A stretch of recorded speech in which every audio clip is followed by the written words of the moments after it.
sikla nung somaina naiby tataw nungni mohora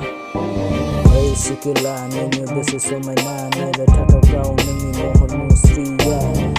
geza zaruru bustiya nungni kudum jataw besi somaina nungni bustini pauzang mabungna sandeng nungni buziso hayasi yang bustini pau nungni jebla nungni serjeng kabai langdeng nungni be ganai dokonaya medan foglaideng nungni be somaina dokona ganai jeng besi dihaina sarpodeng nungni be mohora baling kabai nai nungni be baunu hai badi kalamna tangbai janayaw lingnayaw undunayaw kali nungni lo mohor nuzapi bai tai halodei le jongkai pibe saya mayaw orai besi mangaw yeah Kece nungayaw ne fagula gesi angi nungni takai ne bini segesi sabai nungni contact number ko hono hagana nungni WhatsApp number ko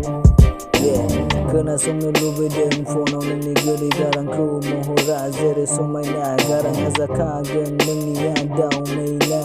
kena pirake yang nungni be garang ko kena songno lubedeng ang nungni be nuni nai ko sana bu haslapla nungko nai lubi naya zalla maladi mwna baugan maladi serang zagenang sanba besan so hala nungko wang bau ne hala kece nunayaw ne gese pagla zana nitabai nuni takai ne zawliya serni yaw ba sene sane nuni mungko natayang sene haya o ziuni sona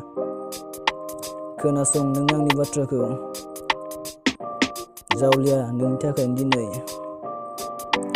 Bukaino hala ang maniba nungi takaino sona geseni ketaku ang bungtino hala lazina gina jengno yang hazebu zala katiyaw tangano permaino sana geseni keta natai sose niprai giding pino yang sona mungaba mateno ni nitiba gezen go mun gesi yang ni kenta dina mungnni kena songno lubai kemayang ni mohora zere somaina mungabe zananggo nungniya haina o sona jebla nung lama jeng thabai lange nungkune siri yang naiku maye sengni sanu yang senoba nungni mungko natai sengebla seba edaw gunse kema angko bidi sane yang ha soma sebarbolang zubai mabladi bungna neilanu habaugen ang geseni ketako nungni be sigangaw berai kenta baunu ang geseni sannaiko nungni sigangaw bibdino janan tasin nama o jiwni sona